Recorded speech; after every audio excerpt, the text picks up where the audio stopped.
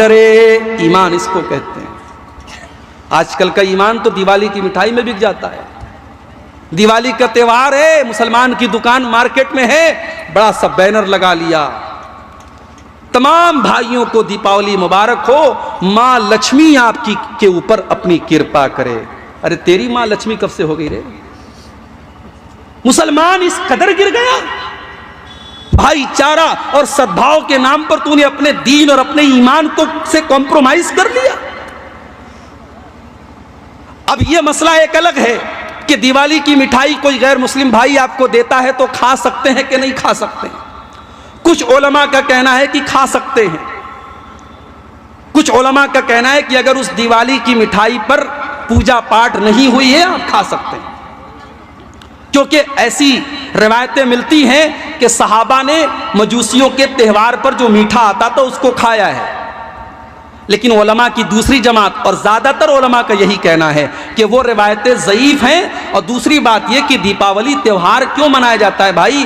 ہمارے ہندو بھائیوں کے یہاں یہ عقیدہ ہے کہ اسی دن شری رام چندر جی اپنا ونواس پورا کر کے ایودھیا آئے تھے اور اس کی خوشی میں پورے ایودھیا کو سجایا گیا تھا اور اس موقع پر پوجا ہوئی تھی، اسی پوجا کی یادگار میں دیپاولی منائی جاتی ہے۔